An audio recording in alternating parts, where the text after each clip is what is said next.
Coming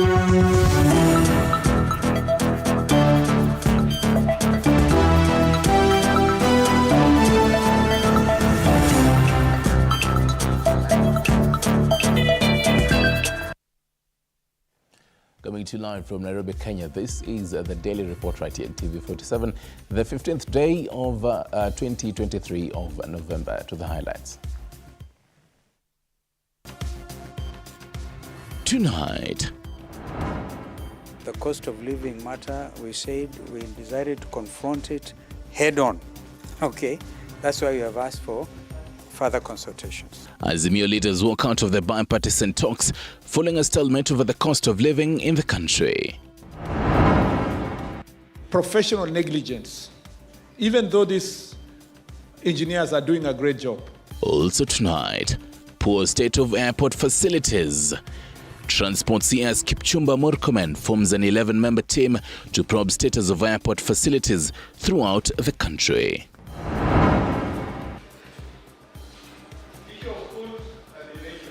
And we shall tell you about a prolonged conflict marked by the graves of over 400 victims, spanning decades of unrest in Kapedo.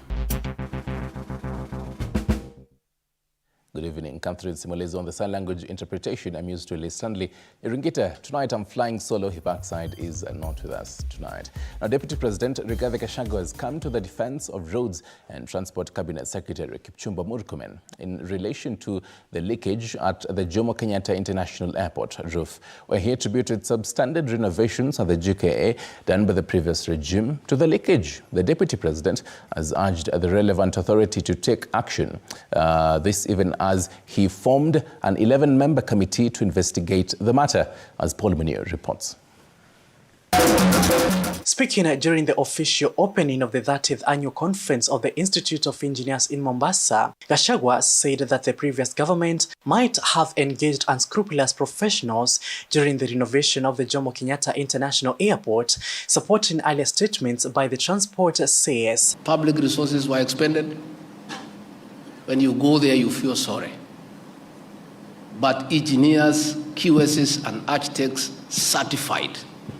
And on the basis of that certification, payments were made. And that's why I agree with the CS. I think, Engineer Mongera, we may want to look at the law where professionals are held accountable. Kipchumba Murkomen, however, acknowledged the existence of unqualified engineers responsible for poorly executed projects and is now proposing that the Engineers Board of Kenya establishes a registry system where all engineers are recorded based on the projects they oversee. This, he believes, would facilitate the ministry in identifying and holding accountable those guilty of professional negligence. Even though these engineers are doing a great job, the fear of having some few of them breaking the law, committing acts of professional negligence, has led Your Excellency to sometimes very poor bridges being built or infrastructure, that we need a register that registers all projects and the engineers who supervise the projects, the resident engineer, and the people who are undertaking, the contractors who are undertaking that work, so that we can track, Your Excellency, the people who are operating in our infrastructure and make sure that we hold them into account. The CS was expected to appear before the Senate on Wednesday morning to address various concerns, including the issue of leaking roofs at the JKIA terminus. However, he failed to show up. Senator Gerald Gay, through X, formerly Twitter account, deems his absence as disrespectful to the Senate and Kenyans, citing a violation of Article 153 of the Constitution and the Senate Standing Orders number 51A, B, C, and D. Murkomen, who visited the JKIA in the evening, has assured Kenyans that the issue of leaking roofs at the JKIA will be addressed promptly. Paul Munir, TV47. Thank you, Abdallah, for that. Now, Azimio Moja One Kenya leader Raila Odinga has reiterated that the cost of living remains a top priority in the ongoing bipartisan talks. Speaking in Westlands during a meeting with the clergy, Odinga emphasized that he will not accept the 2022 presidential election results. His stance comes despite former IBC chairman, who was speaking in Portugal, affirmed that the 2022 election was a success. George Maringa with the story. Wednesday morning, Raila Odinga arrived in Westlands, Nairobi, where he was hosted by the area MP, Tim Wanyonyi. His mission was to meet with members of the clergy, the clergymen stating that they will remain steadfast and continue speaking the truth on matters affecting the country. Tunaomba kwa unyenyekevu, and we promise that we are going to not to be lazy, we are going to work hard. We are not only pastors for lawyers, we are pastors for all tribes in Kenya. So we are ready to mobilize ourselves and walk this journey together with you. Odinga, who was also rallying support for the ODM party, castigated former IEBC chairman Wafula Chebukati.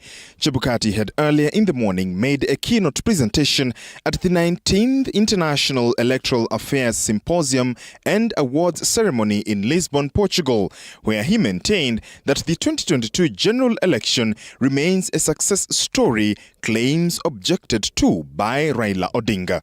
Walikuwa watu 7, 4 si walitoka. Kati ya 4 na 3, ipi ni kubwa? Ipi ni kubwa? Ni sababu mimi nimesema, ukiniambia mimi nilishindwa, siwezi kukubali.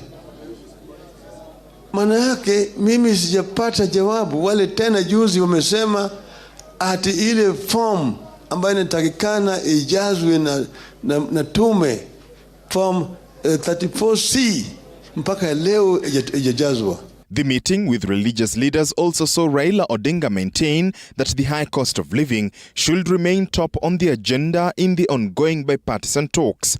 Mpaka watoke na matokeo vile Paranya amesema, ambayo inaonyesha vile tutarekebisha mambo ya IEBC. Pili, waongee juu ya mambo ya gharama ya maisha. 3, mambo ya sava. Mambo ya sava. Ifanyiwe nini? Ukaguzi. This development comes after the Kenya Conference of Catholic Bishops last week urged the government to address calls to lower the cost of living. George Maringa, TV47, Nairobi.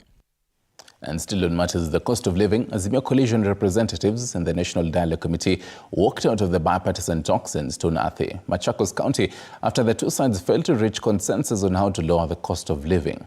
Azimio, having outlined 3 demands related to the cost of living, sought the elimination of the housing levy and a reduction in the value-added tax on petroleum products. And as Apollo Kamau reports, the dialogue team has extended an invitation to Treasury CS Professor Njuguna Ndung'u to assist in facilitating consensus on the contentious issues. Efforts to reach consensus on the contentious issue of the cost of living hit a dead end on Wednesday after Azimio and Kenya Kwanza representatives in the National Dialogue Committee read from different scripts. Matters came to a head after Azimio's take it or leave it demand to scrap the housing levy and the reduction of value-added tax on petroleum products from 16% to 8% resulted in a walkout by Azimio leaders Eugene Wamalwa, Nyamira Senator Okongo Omogeni, and Malindi MP Amina Munyazi, bringing the talks to a premature end, leaving behind Azimio delegation leader Kalonzo Musyoka and minority leader in the National Assembly Opiyo Wandayi. We have also found need to make further consultations, and that's why we asked for time out to make further consultations, principally with the National Treasury, and we shall be recalling the Cabinet Secretary in charge of the National Treasury to join us when we reconvene next week on Wednesday, by which time we expect also to have a draft report to consider as we settle on the small issues that we are here to agree on. At this time, we all know the country is crying out for help. So the cost of living matter, we decided to confront it head on. Okay, that's why we have asked for further consultations. Azimio had listed 3 demands which they want the government to implement. Among them, the review of the Finance Act 2023 by reducing value-added tax on petroleum products by 50%, zero rating of basic food items, remove excise duty on locally published books, scrap the affordable housing levy, revert the turnover tax to levels contained in the Finance Act of 2022, zero rate content creation, reinstate 16% VAT on transfer of business, and reinstating 16% VAT on helicopters and parts. It is important that we hear from Treasury, and that is where they should help us crack that issue. Because at the end of the day, they are the ones who collect the revenue, they are the ones who dispense, of course, service government programs. Azimio's other demand was the review of the Appropriations Act 2023 to reduce state and public officers' travel, both domestic and international, by 30%. Azimio's third demand was the enactment of a law to prohibit state and public officers from engaging in business while in service. The cost of living nightmare now forcing the committee to invite National Treasury Cabinet Secretary Professor Njuguna Ndung'u with the hope of finding the much-needed consensus, as the dialogue team recommendations will have far-reaching budgetary and tax implications. The CS appearance before the National Dialogue team next week underpins the implications of the cost of living issue in the national budget in what will be a make-or-break week for the dialogue team. Apul Kamau, TV47, in Stone Athi, Machakos County. Thank you, Apollo, for that. Now, the recent fuel price review by the Energy and Petroleum Regulatory Authority, that is EPRA, will have seen petrol priced at 229 Kenya shillings, diesel at 223 Kenya shillings, and kerosene at the same rate if the government had not intervened to subsidize the prices. Government spokesperson Isaac Mwaura has defended the Kenya Kwanza government in his inaugural media briefing since his appointment by President William Ruto, with the move sparking speculation about the possible reintroduction of fuel subsidies, a measure that was previously scrapped by President Ruto shortly after assuming office. Despite a marginal reduction in the price of kerosene during the latest review by the Energy and Petroleum Regulatory Authority (EPRA) for November and December, fuel prices have generally remained the same. Government spokesperson Isaac Mwaura has clarified that fuel prices were supposed to be increased, with petrol expected to be priced at 229 shillings per litre, diesel at 223 shillings and kerosene at 206 shillings. However, the government has intervened by subsidizing fuel prices. And these changes would have gone as far high as 17 shillings. But of course, through the stabilization fund, there were some interventions. At least the increase was marginal. There was a drop, for example, for kerosene. So the government is really trying to do something. Mwaura says that the situation will have been more challenging for Kenyans considering the rise in the landing cost of fuel. He insists that the introduction of fuel subsidies is justified and beneficial to the citizens. The government has stabilized fuel price by up to Kenya shillings 19.82 per litre, resulting to a reduction in the retail pump price of diesel and kerosene.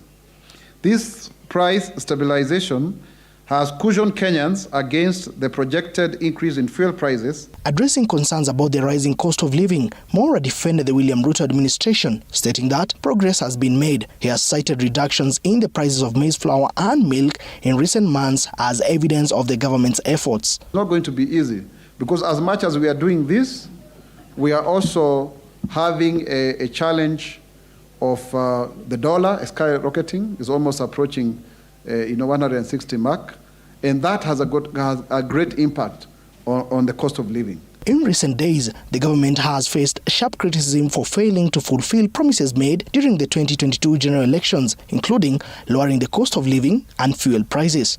Mwige William, TV47.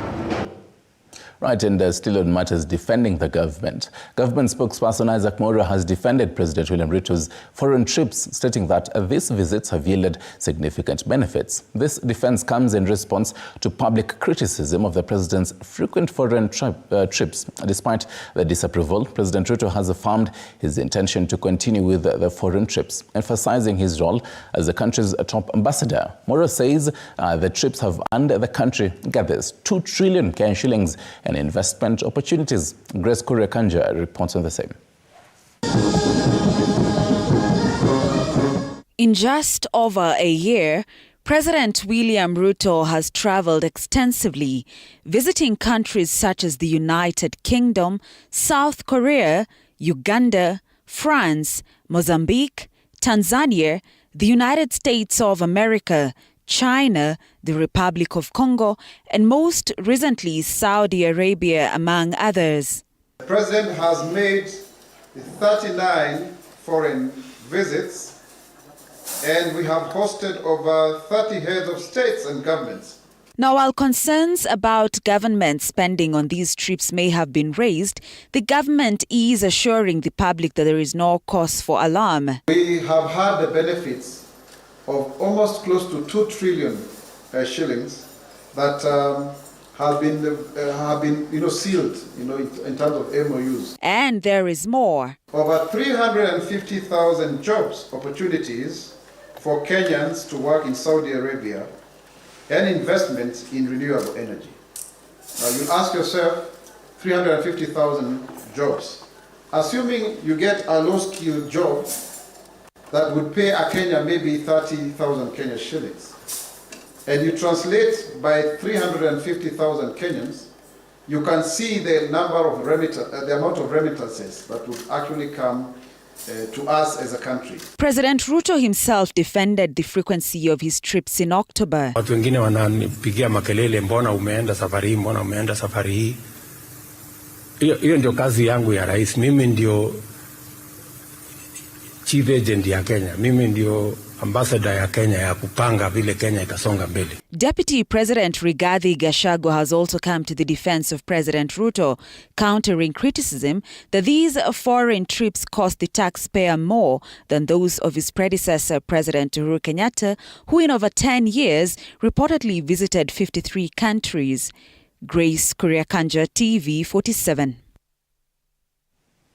Now, elsewhere, Cabinet Secretary for Information, Communication and Digital Economy has today made changes in his ministry and has appointed Patrick Muriithi Mwati, Dr. Amos W. Omolo, Lily Chederono Koech, Francis Parisimei Gitau, Joyfried Nkirote Mutuma, Ferdinand Chirure, Dr. Nyongesa, Benjamin Kiptanui Jop, Elizabeth Limagur as members of the Universal Service Advisory Council for a period of 3 years with effect from the 15th of November 2023.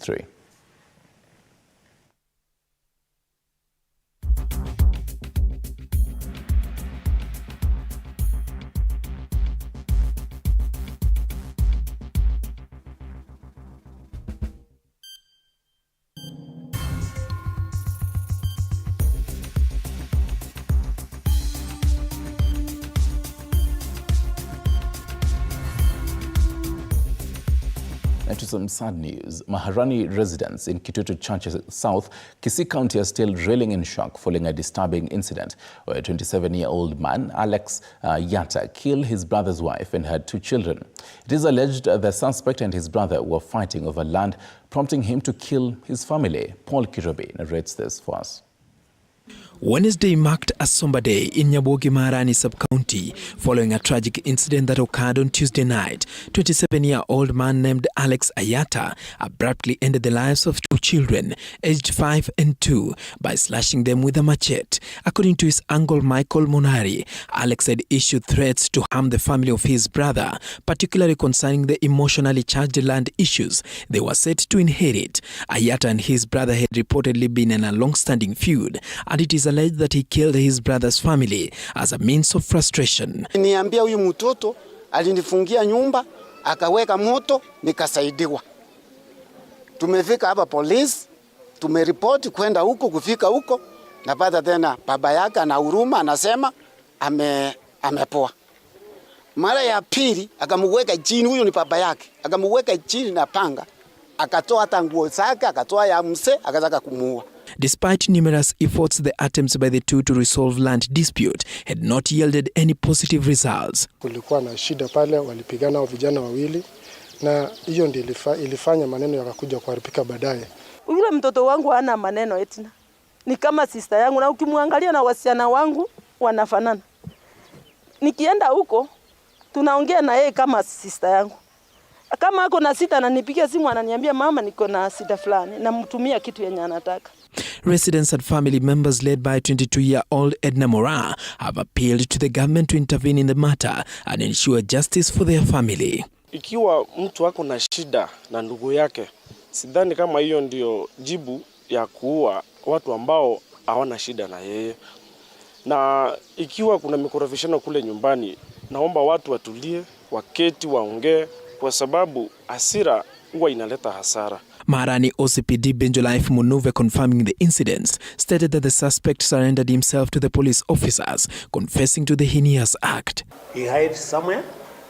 Then at around 8:12, 8:15 in the evening, that is PM, he reserviced at Rioma police station, where he surrendered himself, and they confirmed that he's the one who did the act.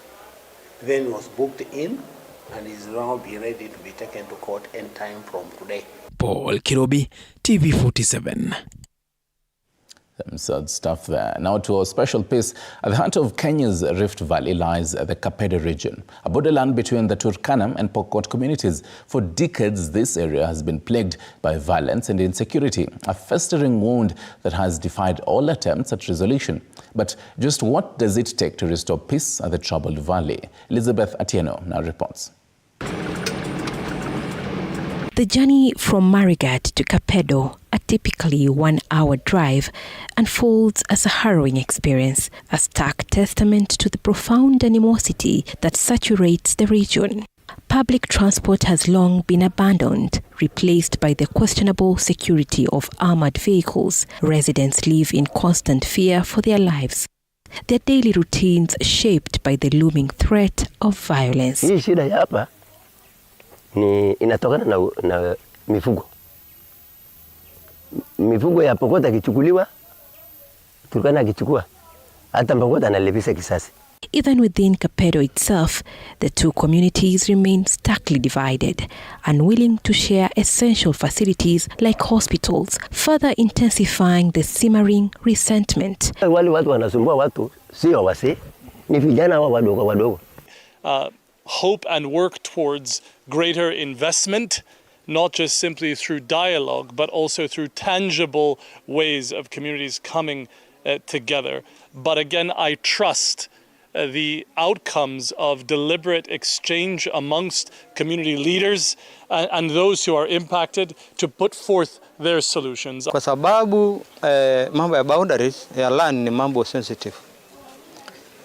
Tumejaribu kuongelea kama viongozi wa mashinani kuambia wale wao ambayo tunawachunga kwamba waishi kama Wakenya. In a bid to break the deadlock, Interpeace, an international organization dedicated to peace building, organized a meeting between the Pokot and Turkana elders.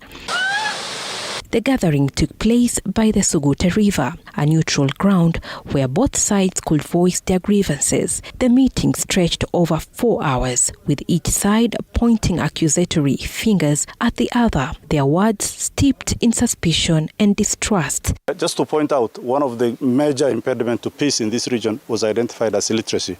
And illiteracy cannot be resolved by civil society or by any other person. This is the function of government. Conflict in Kapedo is a multifaceted problem, deeply entrenched in historical grievances and amplified by political intrigues. Achieving a lasting solution demands a joint effort from all involved parties, a commitment to authenticate reconciliation, and a readiness to address the underlying causes of the conflict. Only then can the people of Kapedo envision a future liberated from fear and violence, a future where they can coexist in peace and harmony. Elizabeth Atieno, TV47.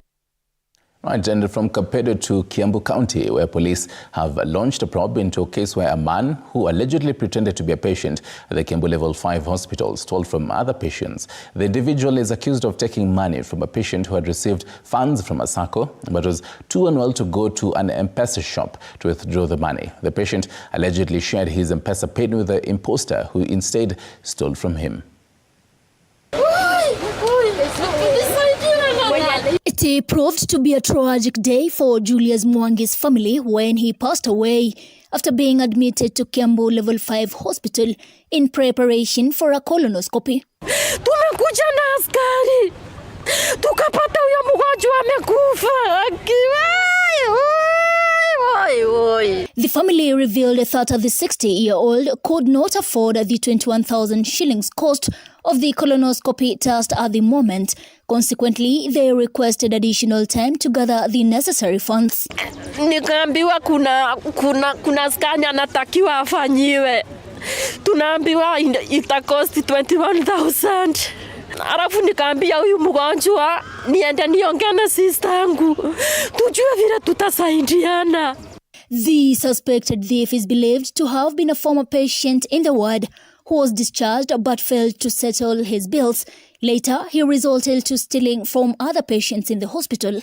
Kila mtu anasemanga anaambianga mmoja hata nikuoshea kikombe uko anje anakupora pesa. Sasa yeye anakujifanya anasaidia wagonjwa. The family shared how they had offered to raise the funds for Julius to undergo the test. Fortunately, soon after they managed to source the funds, Julius received 11,000 shillings from his sacco before an unforeseen incident occurred. Sasa tukamuuliza pesa imeenda wapi na umewekewa saa hii tukunje na hii 10,000 juu alikuwa anatakikana 21. Iko wapi hiyo 11,000? Hapana, huyu kijana ndiye amefanya nini? Nimempea simu yangu, mimi ndiye tukajaribu pini yenye tulikuwa tunajua yake ndio hii simu yake. Amesatoa pini. Upon their return later that day, the word is made to learn that the entire 11,000 shillings had been withdrawn by the alleged patient. The suspect had pretended to assist Julius in making a call to his wife and took advantage of the situation to empty the M-Pesa account. Sasa ni kama amepara wagonjwa wengi juu analia, kuna wameibiwa 600, wengine wameibiwa simu. Na huyo mtu wako tu hapo ndani. Anazunguka anajifanya ati anawasaidia. Mwangi's death has raised concerns about the integrity of the hospital staff, given that similar cases have been reported in the past. Mimi nikiangalia kwa akili yangu nikifanya hesabu, kuna mtu huyu kijana anafanya kazi naye hapa, anasemekana ati alibewa ruhusa zamani akakosa pesa. Si pesa amekosa, ni kazi yako ya kuibia wagonjwa hapo. The alleged thief has been apprehended and is currently held at Kiambu Police Station. Ametushungusha mpaka mzangu akakufa. Chichi, Josephine, TV47.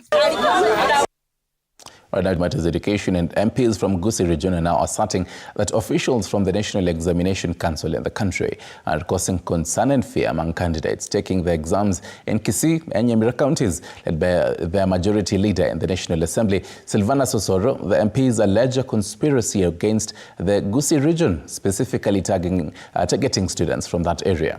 They're now calling for investigations into the involvement of NEC officials. Shile Chelengat with the details.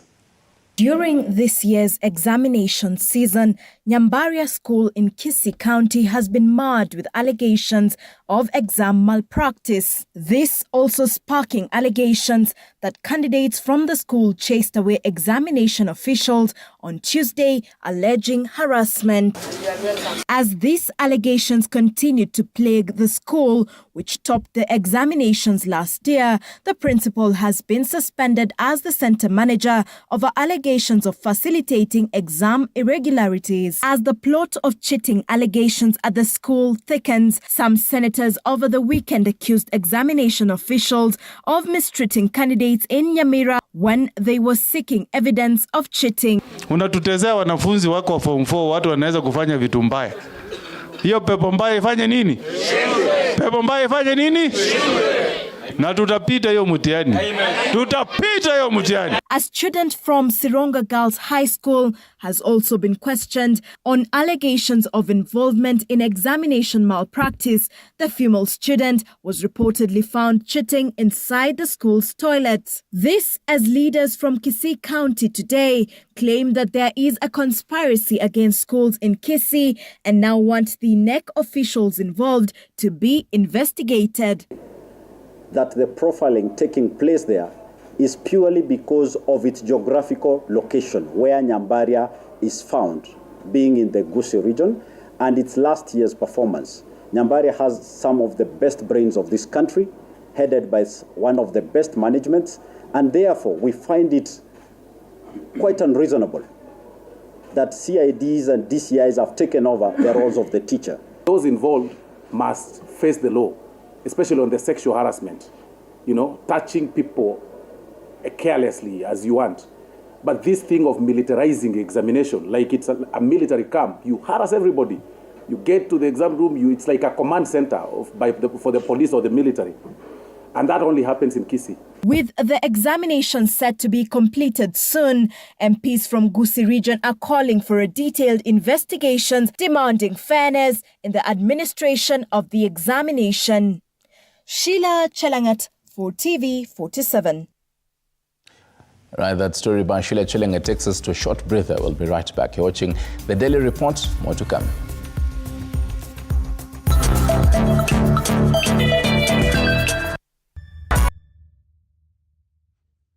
The news that matters the most is the one that hits close to home. When disasters strike, we are there to inform you. When the bullets are flying, we tell you who's shooting and why.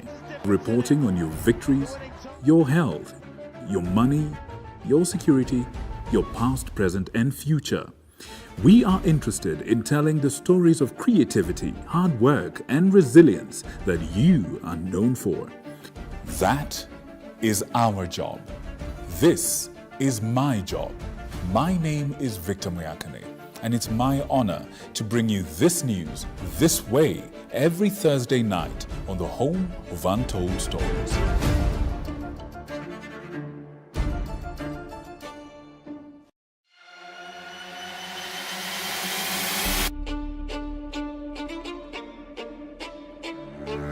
Katika majengo haya, hapa ndipo sheria zinapotungwa na zinapopakuliwa. Nitakuletea viongozi mbalimbali, mirengo mbalimbali, wote kwa pamoja wakipika na kupakua. Tutawapa nafasi kuweza kuangazia changamoto na mafanikio ya ugatuzi katika ukumbi wa siasa kila siku ya Jumanne kuanzia saa 1 kamili na kuendelea.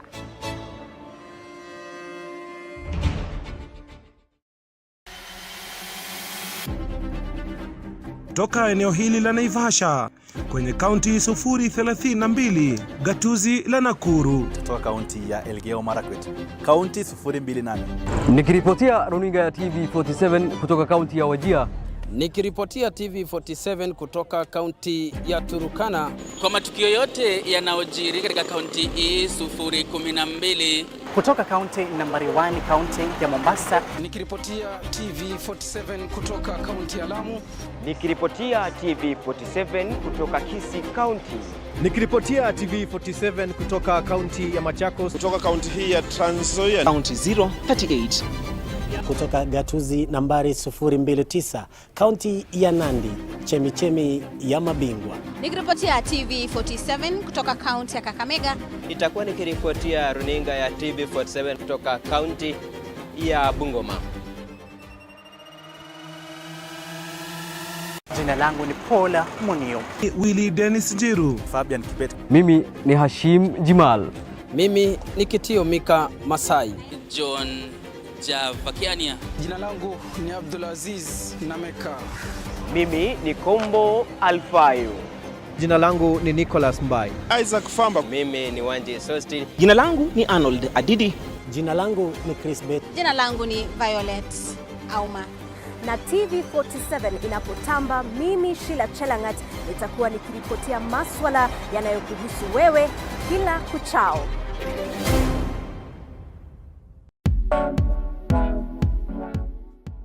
Every Thursday 7:30 p.m. unapata nafasi kufahamu viongozi mbalimbali kutoka humu nchini, kuanzia wabunge. Through Changa we could get money to pay our rent, to pay our bills.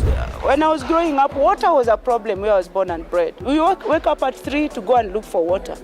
Magavana must be ready to be a tough woman and not a woman to be walked over. Kwa hivyo you respect people.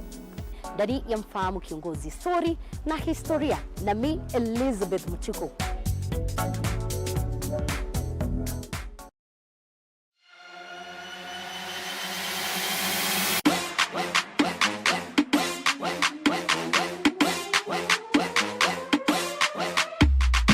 Kwa mirindimo kemkem ya michezo, mahojiano ya kipekee na mabingwa wetu,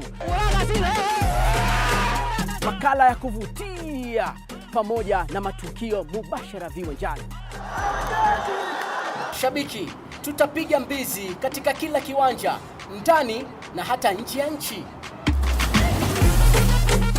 Mtazamaji, uko tayari? Ni kazi michezoni ama michezo kazini? Ungana nami Ahmed Bahaj, sajili mpya nimefika katika kipindi cha kipekee Mchaka Mchaka. Zitatoka cheche, tutapiga mstari chini yake. Si bora michezo, ni michezo kwa ubora wake. Mcheche.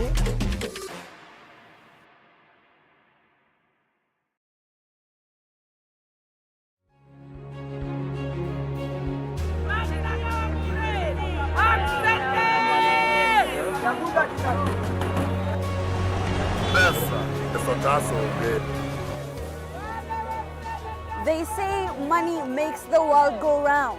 So let's slow things down a bit. Put things in perspective. From the markets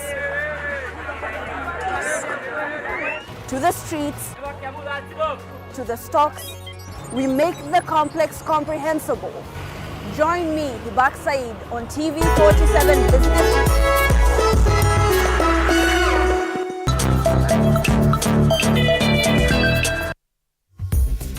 35 minutes past the top of the hour. Welcome back. Let's get into matters of health now. The Minister of Health has launched the National Long-Lasting Insecticidal Treated Nets Distribution Campaign in an effort to combat malaria. The 2023-2024 distribution campaign is set to cover 22 high malaria burden counties with a goal of distributing 15.3 million long-lasting insecticidal treated nets to approximately 23 million people. The campaign also seeks to provide essential protection to vulnerable populations, ensuring that every household in high-risk malaria regions has access to nets.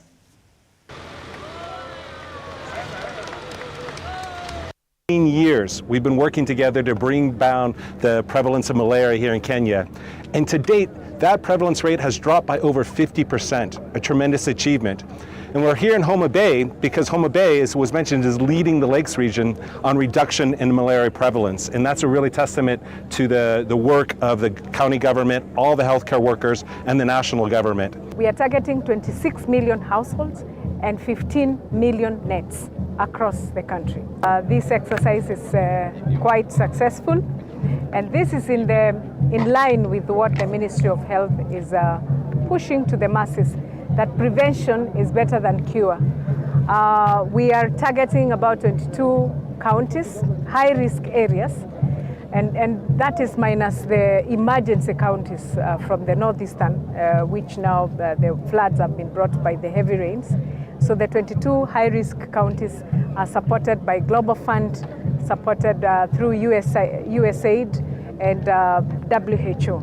Prevalence has gone down to 3.6%, and that is a major milestone. It is the lowest in the Lake region belt. And I want to thank our healthcare workers and our partners for their support in having us get to these results.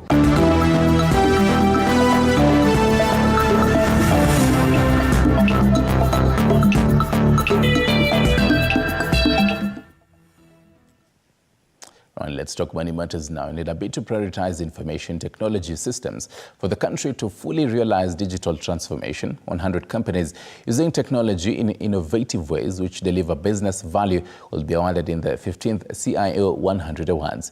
This comes in the wake of the government's plans to transform all its services into tech-based platforms. Tech-based company DX5 Group co-founder Harry Hare said supporting legislation could be one of the avenues for encouraging technology uptake in organizations as the country looks to enhance its information technology capabilities. The awards will be held in Diani, Kwale County. Organizations ought to look at cybersecurity from, now when you look at the evolving, rapid changing digital transformation. Cybersecurity becomes very key, and every organization needs to be prepared for it. It is actually not a matter of planning for it, but it is a must-have. It's a necessity. And so very important for us to upskill and to enable people to ensure that everybody is cyber aware. not just the organizations, but even from an individual perspective, it's very important for you to be cyber aware, because digital transformation, like you have had in our conversation this morning, it's affecting the individuals as much as it is affecting the organization. And CIO 100 or CIO in general, that's what we've been doing. We've been shining a light on the talent, shining a light on the people who are doing amazing work. And that's why we're recognizing the people that we're recognizing. And still on matters digitizing, the launch of the new digital administrative and investment solution will offer chairmas attractive investment returns and give members greater control and transparency in administering their finances. This is an initiative by Zimele Asset Finance, dubbed the Zimele Chama Manager, which will see to it that members will have access to the web-based platforms. CMA Chief Executive Officer Wycliffe Shamia commended the company for spearheading innovative investment solutions that are geared towards financial inclusion. And what the digital Chama Manager does is going to be able to enable chamas, investment groups, get rid of what is their biggest headache, which is financial administration.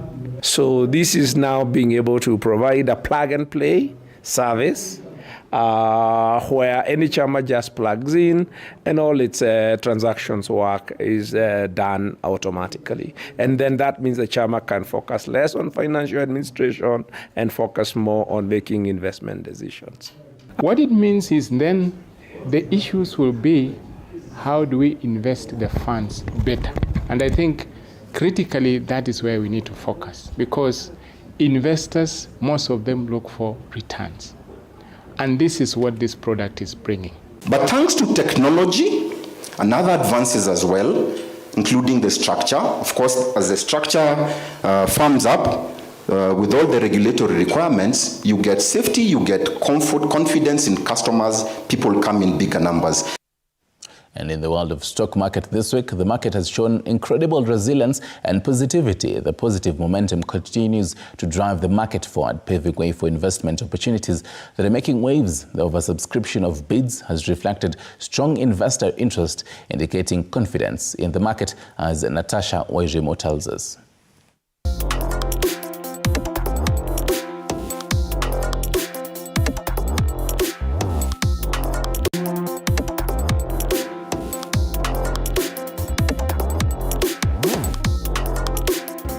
The benchmark indices closed the week on a mixed note, with the Nairobi Securities Exchange All-Share Index recouping 3.7% week over week from last week's 4.1% slide, largely on Safaricom's recovery. The Nairobi Securities Exchange 10 and 25 share indices rebounded 0.5% and 0.2% respectively, with the Nairobi Securities Exchange 20 share index retreating 1.6% week over week.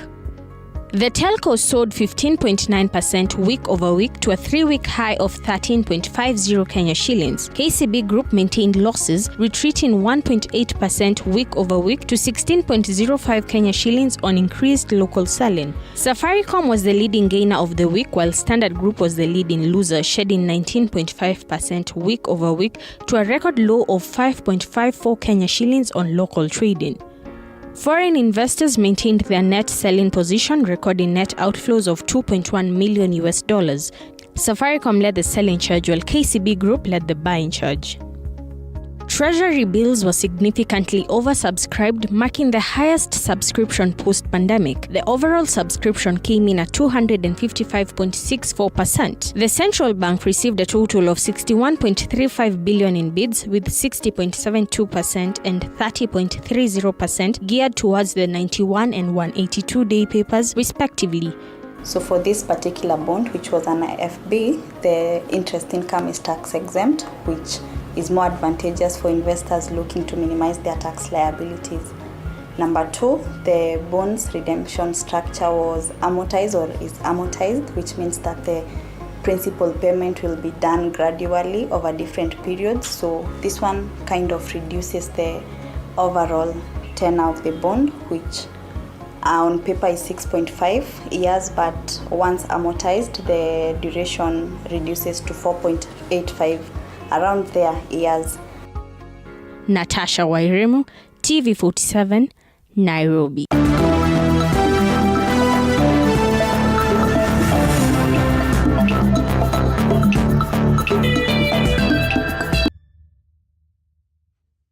The news that matters the most is the one that hits close to home.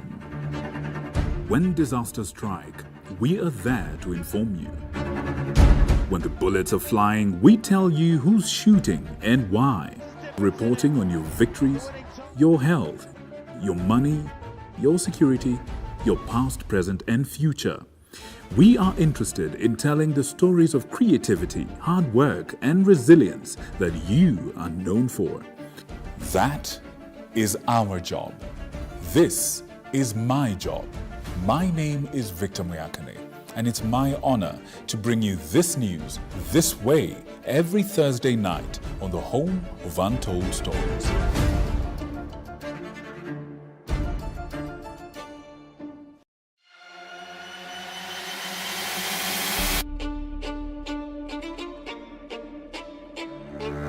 Katika majengo haya, hapa ndipo sheria zinapotungwa na zinapopakuliwa. Nitakuletea viongozi mbalimbali, mirengo mbalimbali, wote kwa pamoja wakipika na kupakua. Tutawapa nafasi kuweza kuangazia changamoto na mafanikio ya ugatuzi katika ukumbi wa siasa kila siku ya Jumanne kuanzia saa 1 kamili na kuendelea.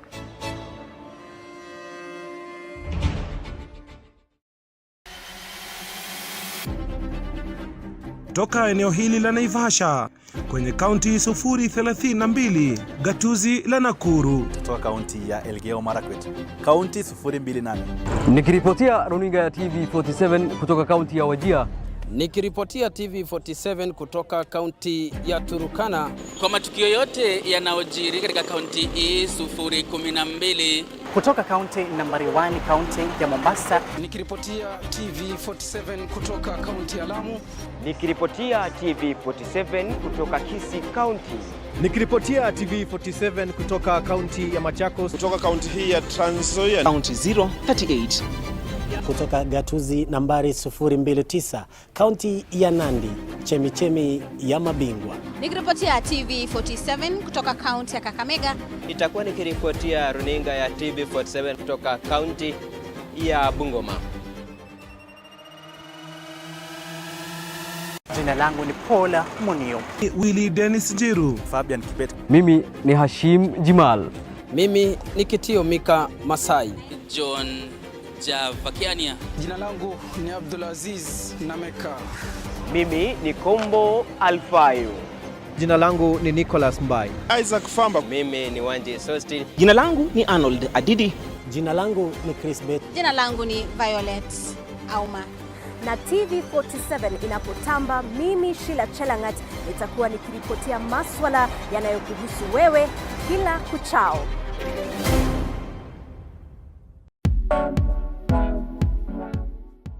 Every Thursday 7:30 p.m. unapata nafasi kufahamu viongozi mbalimbali kutoka humu nchini, kuanzia wabunge. Through Changa, we could get money to pay our rent, to pay our bills. When I was growing up, water was a problem where I was born and bred. We wake up at 3 to go and look for water. Magavana must be ready to be a tough woman and not a woman to be walked over. Kwa hivyo you respect people. Ndani ya Mfahamu Kiongozi, story na historia, na mi Elizabeth Muchuku.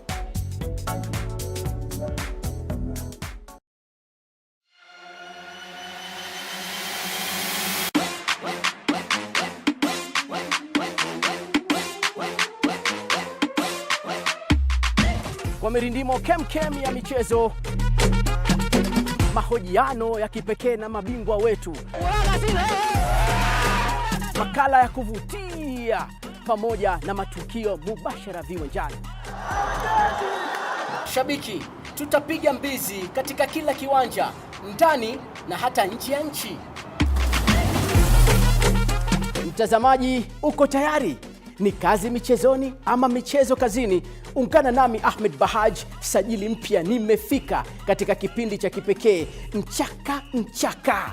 Zitatoka cheche, tutapiga mstari chini yake. Si bora michezo, ni michezo kwa ubora wake. Cheche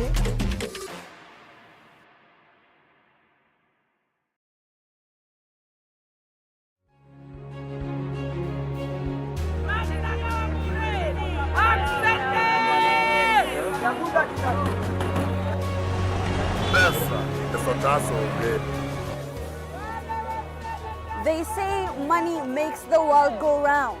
So let's slow things down a bit. Put things in perspective. From the markets to the streets to the stocks, we make the complex comprehensible. Join me, Hibak Saeed, on TV47 Business News for market.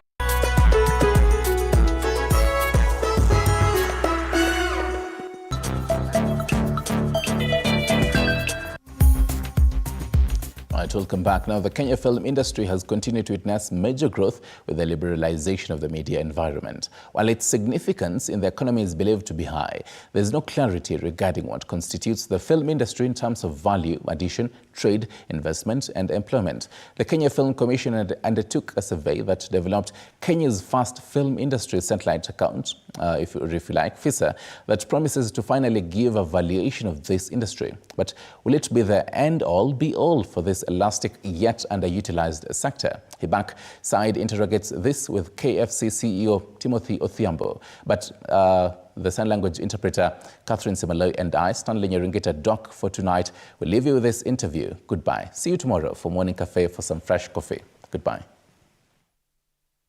Good evening and welcome to the marketplace. This week, we're going to be focusing on the creative economy. Specifically, we're going to be looking at the film industry. What exactly is happening in that industry? How exactly are policy shifts taking place in that sector? And what exactly the Kenya Film Commission has to do with it? Already we have the CEO of that particular commission, Mr. Timothy Odhiambo. Welcome to TV47. If you could just tell us, what is the state of the film industry right now? First, I'll start by introducing Kenya Film Commission, which is a state corporation under the Ministry of Youth Affairs, the Creative Economy and Sports. And our key aim is to catalyze growth and development of the film industry in Kenya. So when you ask about the state of the film industry in Kenya, I think this is a highly emerging industry that has a huge potential of creating opportunities for most of our young people, creating wealth for this nation, connecting people, branding our country, and also attracting more investments into our country.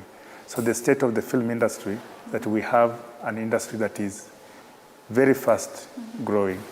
Yes. You've talked about catalyzing employment, and the film industry is a very flexible sector. We have about 35% of the youth who are unemployed. Do you feel like with better policies and with better statistics that we could be able to achieve more employment? Absolutely. When you look at the film industry, this is the single most industry that can be able to accelerate more jobs than any other industry. So when we have better policies, that will be an impetus to create more jobs in our country. Remember, filmmaking is a communal kind of job. You can never produce a film as a single person. You'll find that in front of the camera you have one or two people, but behind the camera you have several people that are coordinating and able to facilitate the storytelling to make it complete. And the youth are a demographic that are largely within the film sector. I believe that a lot of the people who are employed or, indirectly benefiting from the film sector are youth, or this demographic is benefiting directly or indirectly. Of course, when I look at storytelling does not have any boundaries. Right. When growing up as an individual, I used to get most of the stories from my grandmother and my grandfather. But today, stories are told by the young and the youthful people as well as the old. So this is an industry that cuts across all demographics. Yes. When it comes to this particular industry, of course, the KFS has a lot of projects. Which are these projects and how exactly are they benefiting people in the film industry? Well, as I said, Kenya Film Commission, as an agency responsible for promotion, development and marketing Kenya as a film destination, has come up with very many programs that are aimed at building capacity in terms of skills, attracting investments into the industry, and also creating a marketplace that will enable buyers and sellers of content to converge and connect. Some of the key programs is our My County, My Story program, which is purely a program that is aimed at encouraging counties or stories from counties to be told, and also creating an awareness in terms of screening culture in our country. I believe out of the 47 counties, when we have 47 stories being produced at least every after 6 months, then these stories will help Kenyans to integrate among themselves. It will help us to understand each other and promote more integration and cohesion.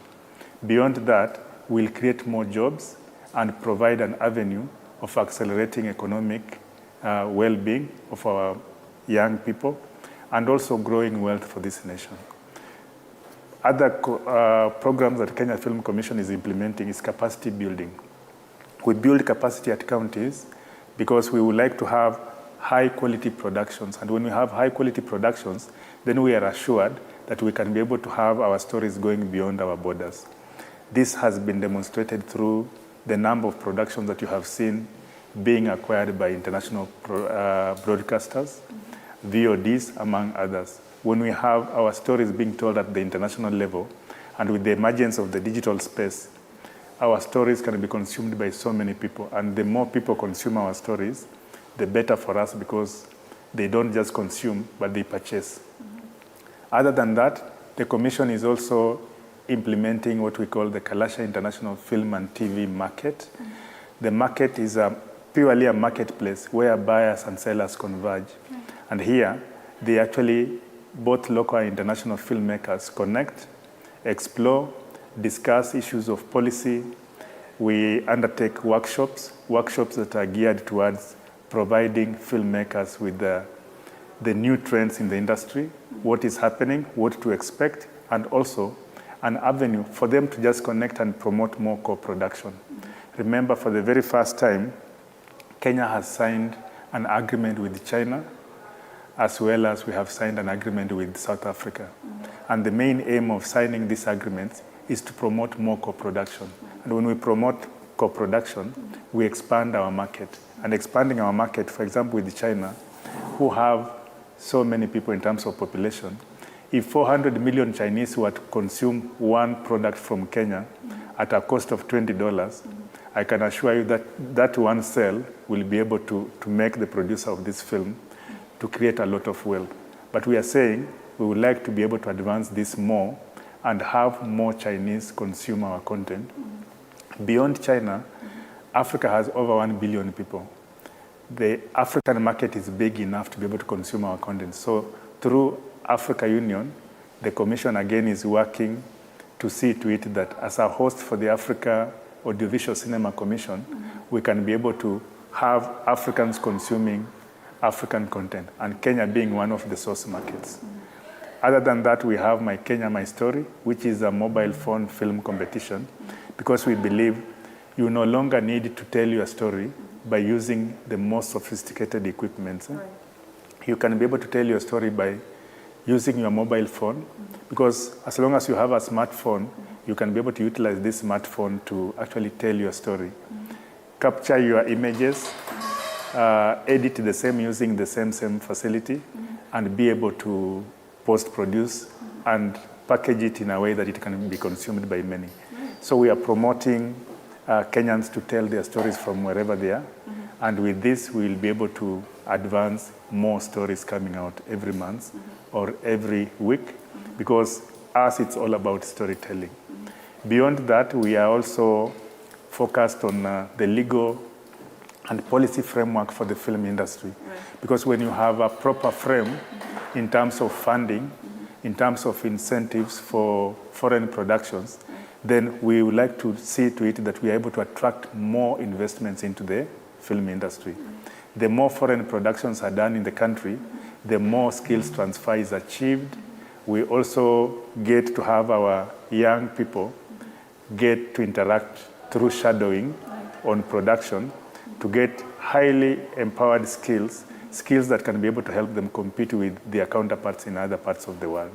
So the film industry, in a nutshell, brings us an opportunity for all, both local or foreign, to interact, connect, and produce, tell stories that can be able to traverse the world by giving us an opportunity to get to understand one another.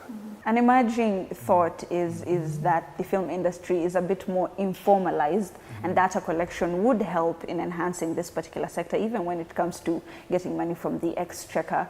Maybe if you could just give us an insight. What are some of the numbers that we're playing around with, just to give us an insight on what you have found out so far? Of course, we are going to officially launch the FISA account on the 28th of this month, and we have specific figures that will be announced.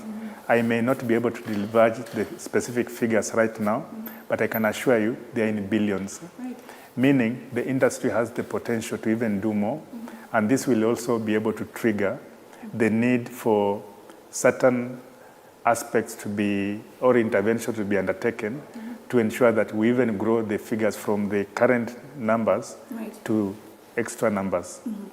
Of course, the other critical component of the FISA account is that we are going to have an avenue to open up space for financial institutions to get interested into supporting the film industry, and also investors to have more confidence as this is an emerging and a growing area.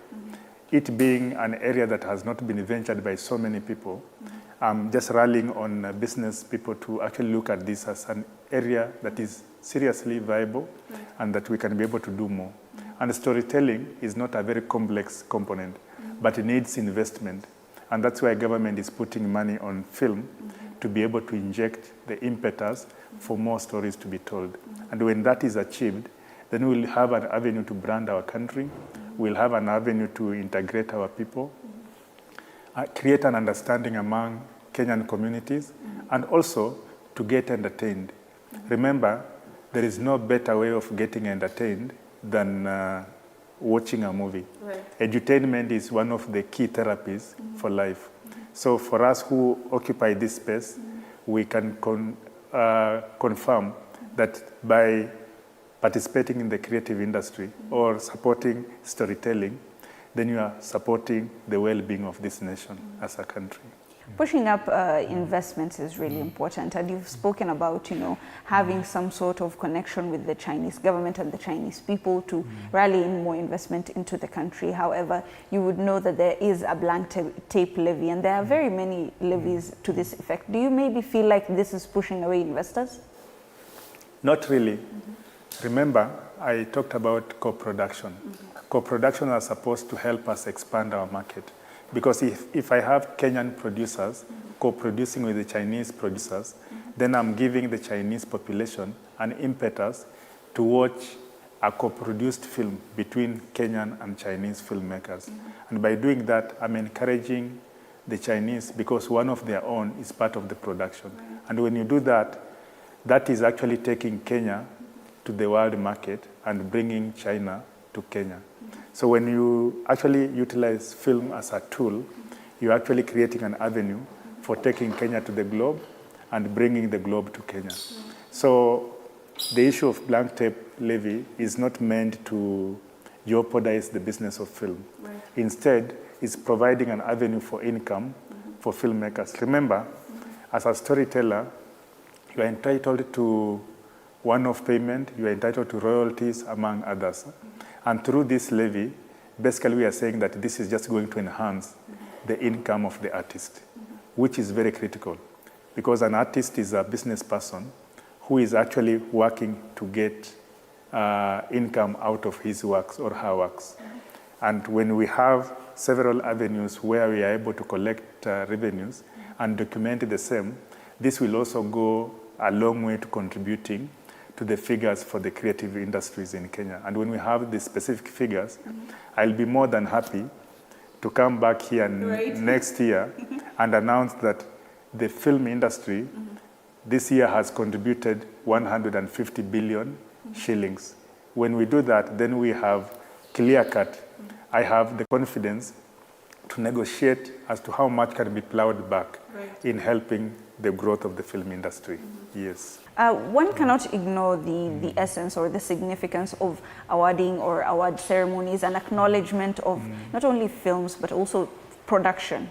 We have the Kalasha Awards already in Kenya, but you know, a lot of Kenyan filmmakers may say that they're not being acknowledged or that they are not being seen within these awarding ceremonies. What would you say is the criteria of choosing films?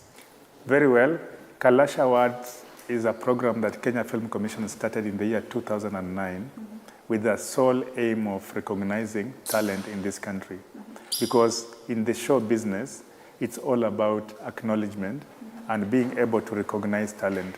So with Kalasha, we are able to award specific practitioners within the value chain, from directors, cinematographers, actors and actresses. We award sound people, actually all technical people within the production cycle. So when it comes to the integrity of our awards, we actually ensure that the jury members are emanating from the film industry. And of course, going into the future, we would like to incorporate international jurists to join into the selection criteria, the assessment, and of course, voting is normally done by the public to a certain extent because of the availability of facilities in the country. And that's where, again, I call on investors to set up cinema halls in the country so that whenever we have Kalasha, voting is done optimally across the country.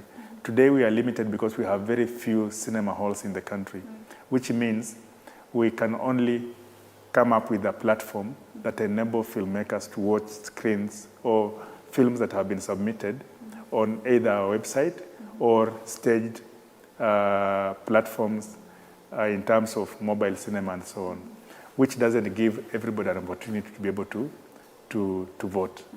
But through mobile platforms, we are able to do this. And the integrity of Kalasha Awards cannot be in question because we ensure that it's the same industry through the associations that provide jury members who are able to judge and make the determination. Yes.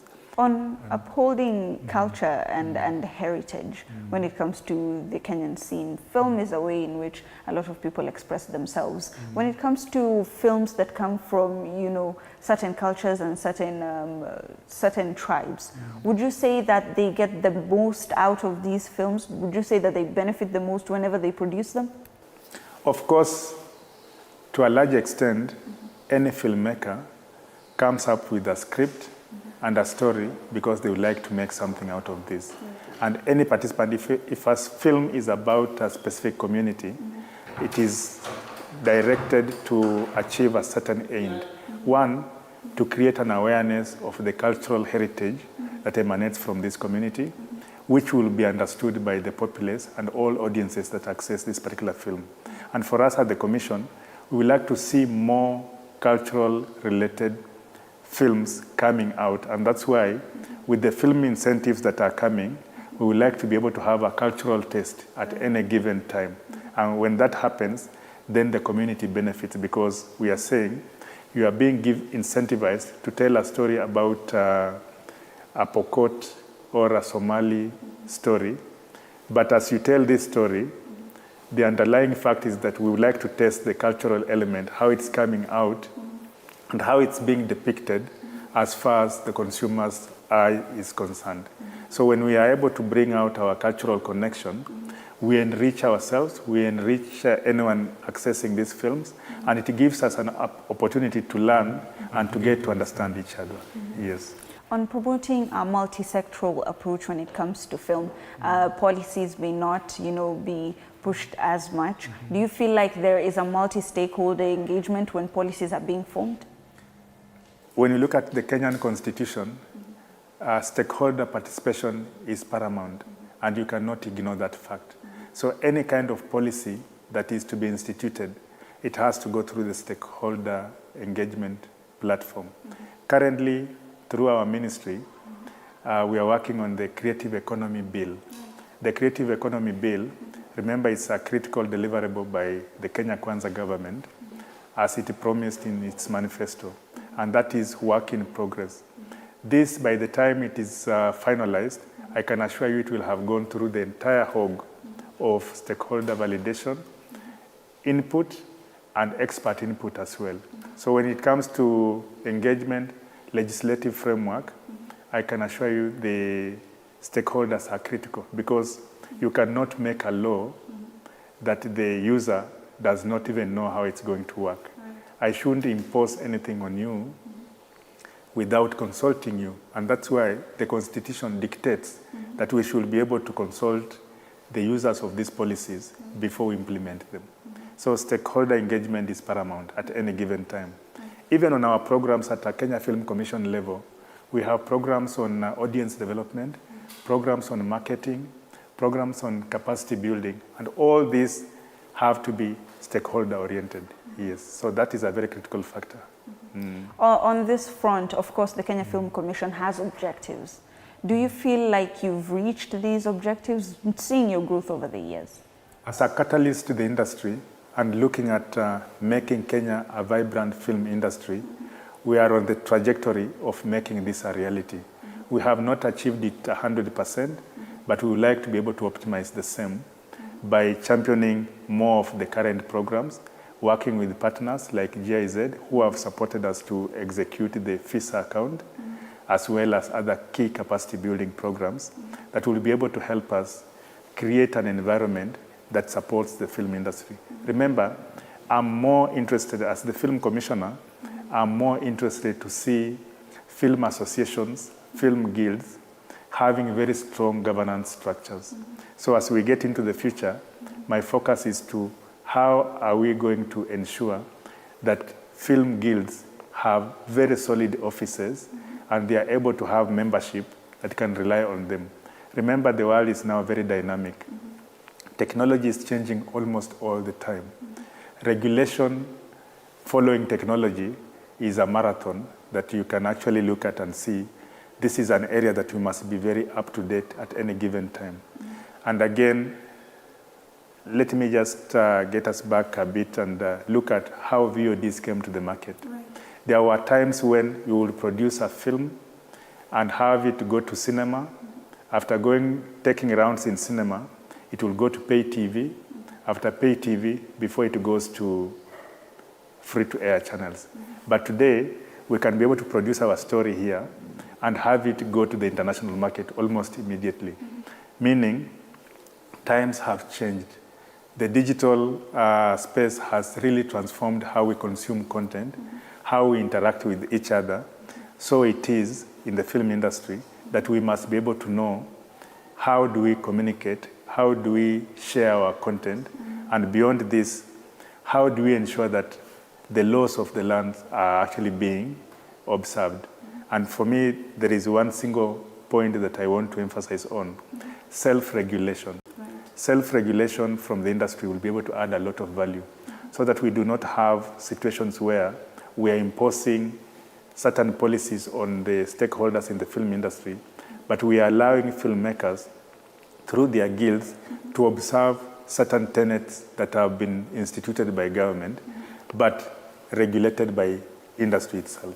So self-regulation is what I will be able to advocate for.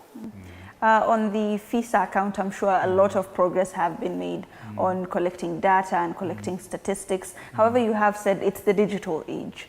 People now are making films and disseminating it almost immediately. Do you feel like with technology advancements, it would be a bit more hard to be collecting this data? I don't think so. With the technology, it will be even more easier because with the Maisha card that is coming, then every filmmaker is documented, belongs to a specific film association, and if you belong to an association, all your undertakings are very well known. And because we want to be citizens who believe in their country and who want to contribute into the growth of this particular economy, you must be able to see to it that technology is actually enhancing transparency and accountability. And being accountable is a virtue that one should never run away from. Yeah, so when we do this, then I don't think with data, Kenya National Bureau of Statistics does this as its main work every day of the year. So by incorporating the film industry into their system, that will enable Kenya to have data that we have been missing and enable key decision makers access this data, and even the filmmakers themselves, as they undertake research as to who are the audiences, which kind of stories should we be able to bring out. These statistics will be able to be very helpful. And remember, as a storyteller, you don't just tell a story. Storytellers are like marketers. Marketers identify needs, then they try to fill the gap that is there by just doing what is right. Identify through research, try to find specific components that can be able to help you feed this particular gap, find proper channels of communication and distribution, and deliver the product to the recipients at an acceptable price that will be able to give you as the entrepreneur return on your investment. Filmmakers the same. Your story is either targeted to children, it's targeted to adults, it's targeted to East Africa, or it's targeted to Kenya only, or it's targeted to the whole world. And when you demarcate or segment your market that way, then you know exactly how to communicate, whom to direct your product, at what price, and what is your return on investment, and after how long. So when you do such kind of thing in a very structured manner, data will always be available. And that's what we're aiming to achieve as an institution. And that will also help the film industry contribute immensely to the desire of the government, and of course, the Kenyan people at large. And when we do that, we will be creating wealth, which is all we want to do as far as our nation is concerned. And that's a very encouraging growth trajectory. There are fundings, or there is funding that is being channeled into the continent. There's the Afrexim Bank funding that's coming in. Would you believe, knowing that we have our own culture and heritage, do you think that we could have a huge chunk of that money, knowing our reputation?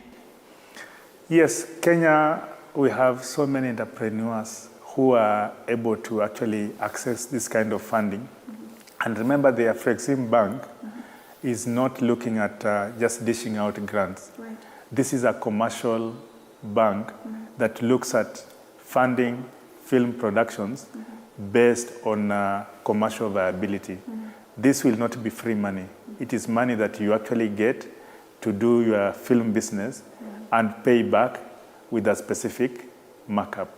So I don't think by Afrexim Bank releasing the fund to the film industry is anything to jeopardize our culture in any way. It is just an avenue to enhance the growth and development of the film industry in Africa. Because we realize in Africa we have many stories, we have talented people, we have beautiful sceneries, we have stories that have not been told that needs to go to the world. And they can only go to the world if they are catalyzed. And that's why the Kenya government, through Kenya Film Commission, as a catalyst for growth in the sector, we are very keen to see that this is an area that is thriving. It's an area that will attract more people into the business and also create more job opportunities. Yeah. And having that in mind, and knowing that we're going to be having the FISA account very soon, where would you say the future of the film industry will be in a couple of years? Remember, in 2019-20, I want to give you a very interesting statistic. Yes. Olsberg International, through their research findings, did disseminate that the globe on animation, gaming, and film, the global spend was $177 billion. With $177 billion being spent on production of animation, gaming, and film, that's a lot of money. So from where I sit, my question is, out of $177 billion, I just need at least Kenya to get $20 billion. Then we'll have SGRs in each and every county of this particular country. And when we do that, we'll have opened up the country in a way that we can be able to do more business, tell more stories, and even enhance our business further. So with the FISA account, I'm actually opening an avenue for information, an avenue to get to understand ourselves. Where are we? At what time are we progressing? Like, I'll just give an example. This may not be the actual figure. If last financial year we were able to contribute 40 billion shillings to the exchequer, the following year I should be able to see whether I'm growing or I'm going down. That will be able to help me come up with strategies for growth, strategies that will add value to the development of the film industry in Kenya. Yes. Any maybe budding cultures that you've realized are coming up very well in the film industry? Of course, I'm very proud with the Somali culture because personally I've been here in Nairobi in Eastleigh, and I've had to have a forum with the Somalis, over 1,000 people turning up who are interested in the film industry, and mine is just to encourage the Somali community in the country to continue telling stories of them in the country. There is one film that I will encourage viewers to actually go and look out for. There is a young Somali refugee who actually came from Somalia, went to Kakuma refugee camp, then migrated to Nairobi, Sicily, went to Netherlands, stayed in Netherlands for 10 years, came back and did a film.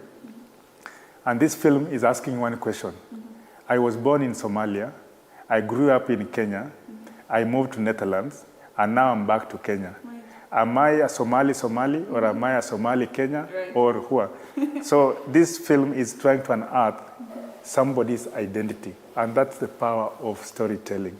When you watch this film, you'll be surprised that this gentleman is actually bringing out a very genuine question. He was born in Somalia. He grew up in Kenya. Kenya is his real home. Right now he's settled in Kenya, but he went to Netherlands and stayed for 10 years, came back, and he's now here. Who is he? He's trying to find his identity. That can only be unearthed through a story, and that's what he's done. Yeah. And that is the story of who is telling our story? That's the question we're asking. Who is telling our story? How are they telling our story? And how exactly can we take advantage of the creative economy? That is the state of the film industry. Thank you so much for watching. This has been the Daily Report. Have yourselves a lovely night.